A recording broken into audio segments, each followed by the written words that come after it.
Shields there. He should be putting down a Guardian Shield, though. That would really help out in this fight. These Hydralisks are not able to fire, so really well-positioned force fields, but there are just too many roaches out, and they do take out several Colossi. So not too horrible of an engagement for the Protoss here, but he does need to retreat. Looking back at the income tab, about even in Harvesters. Protoss has been remembering to build probes more often than his opponent. Both of them should be doing it more. 100 energy on both Nexi, so Talleth not chrono boosting at all. Yeah, let me just pause this for a second. Talleth, the Protoss were given the power over time and space. You should use that. I just wanted to say that. You can actually make things go faster using this energy, so definitely experiment with that. Nothing happening right now. Good creep spread from the Zerg here. He has exactly the attack paths covered here, which is great because, well, it's great for two reasons. One, you can see when the Protoss is going to attack you, and you can also move really quickly up to the site of an attack if you're attacking the Protoss. He's taking out these rocks and going to expand to the gold. So, good move. This should have happened earlier, probably, because he has had this nice army out for a while. But he's quite safe now in taking his third. Talleth doesn't seem to be planning on taking his third. Expand more than you think you should be expanding. That's a good rule for players around this level, because you just have money. You have money to do it, and there's a lot of sort of dead air in this game, right? You could just take a probe, throw a Nexus down right here. You got plenty of money to do that. Protoss is taking down his rocks now, so thinking about expanding to his gold base. Hatchery only halfway done. This army back pretty far. I guess he has good vision from the creep spread, so this is probably a good place to keep your army. What else? Not much else going on for the Zerg player, so this might just be the end of his plan. Getting that +2 missile attack upgrade. He also got the +1 armor, so he is definitely out upgrading the Protoss, who is just at +1 weapons now. Nice. Has the Observer around with the army to snipe off these creep tumors. Of course, you can do this much earlier than this, but this is a great move, and it is going to really restrict the Zerg's options. I wouldn't even mind poking a little bit farther up to knock out these, but now the Zerg's vision is really restricted, and this creep is going to go away. So, nice move there from the Protoss. Still just lots of Hydras and lots of Roaches, and nothing else coming out. Whoa, okay, so there's something interesting coming out for the Protoss. He's put down a fleet beacon and is making a mothership. Should be chrono boosting that mothership, probably. So this I guess is maybe Kiwikaki inspired from the SCRI, but anyway, motherships have never been used as much as they probably should be. Some recent games have been showing us that there are some pretty amazing things you can do with correct use of motherships. 4 Colossi out, getting a lot of Stalkers. That's really a lot of Stalkers. Not sure why he's focusing so much on Stalkers, but I guess, well, I don't know. But Zerg is coming in here a bit late on the force fields. Guardian Shield does go down, and that is great. I don't know if he has enough energy in his sentries to do force fields. He does do some, and these Hydralisks caught in the back, but in great shape to shoot at these air units and kill the mothership. I should point out that during that battle, Zerg could not see most of the Protoss army, and that is one of the reasons it went so badly for him. He did manage to snipe that mothership, but he lost half of his army, all of his Roaches.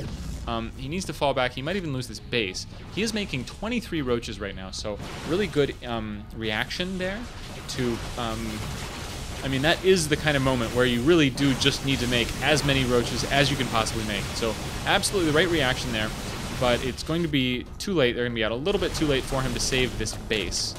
Protoss is going to pull back, which is really nice. You don't want to stay out here or push your advantage and get overwhelmed by units. Zerg is going to re-expand here. Should think about expanding here also. Oh, and he actually is going to do so. He's going to expand to both places. And I like that, because he has 1,800 minerals. A little bit low on the gas, possibly because he is going for a hive, as well as +2 carapace. So, not sure why the quick infestation pit and hive. He may be going for... yeah, I can't think of what exactly he would want to do with this hive. +3 upgrades, maybe? A couple hatcheries going down. Because the thing is, he's just kind of short on gas now. He's managed to spend those minerals on a lot of roaches. And finally getting that spire, so that is good. You generally want to have a spire out if Protoss might be making Colossi, because Protoss players will do these really nasty things, like hide their Colossi. So you will think they have 2 Colossi and you won't bother making Corruptors. And then it'll turn out that they have 10. So you want the option to make Corruptors very quickly, but you don't have to actually make those Corruptors until you see a ton of Colossi. These hatcheries are almost up, and Protoss has gotten his 3rd base. Took a little bit of time to actually send probes there. That is pretty important. If you are not sending your probes to your new expansion is not doing anything for you. So a bunch of roaches moving in, not really the best idea. Protoss doing a nice pullback. This is pretty good, because all these forces are getting caught up behind those force fields, and it looks like the Zerg army might evaporate here. So many Colossi out. You can see how those Corruptors really could have been needed. Protoss pulling back. Not sure that he really needed to. This army is pretty wounded, the roaches, so probably could have pushed there and won the game just in that battle.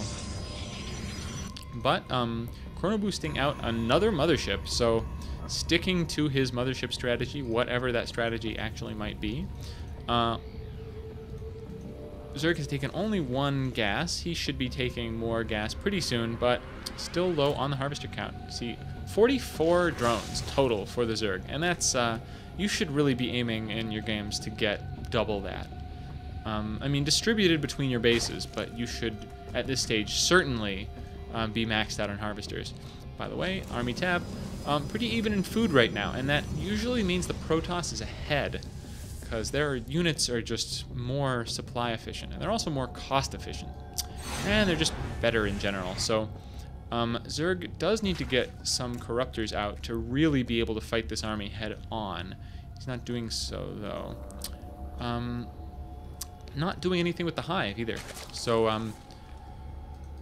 you should point out, like, infestation pit, that costs money. The hive costs money. You can spend this money on other things, like more units or Corruptors or more expansions or upgrades or all sorts of great things like that.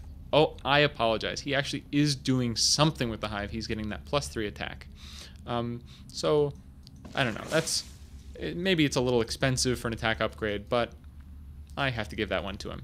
And he is finally going for Broodlords. So, going to make use there and getting all of his gas. So, having the right idea, just touch late. This game has largely been about timings and being a little late. Just doing pretty decent things, but not having stuff quite up in time. Being, Protoss was really vulnerable to Zergling attacks earlier. Oh, nice arc for the Zerg. Ton of roaches coming in. He still, he didn't learn his lesson earlier, and he still didn't bring an Overseer to this battle. And there's a vortex going off, and this is going to be nasty. Oh my god, there's, hold on a second, let me pause this. How many Colossi do we have here? We have 5 Colossi, and they do have a +1 upgrade. So this is going to look pretty bad in just a second when all the Zergons emerge. Oh. Wow, that all happened quite quickly. So apparently Phoenixes are too powerful, and that is why this happened. I don't know, always good to see that vortex move with the Colossi. It can be even more classy if you send the Colossi into the vortex. But nice little surprise there. Really surprised that Zerg never made any Overseers this game. Also, while all that was happening, I did miss that these 5 Dark Templars started moving out to start killing everything. So pretty I have to give Talleth credit for a really good read on his opponent. I think he realized, oh man, Omeed is not making any detection. Like maybe the V key on his keyboard is broken or something like that. So he did take advantage of that in more ways than one with this mothership and these Dark Templar.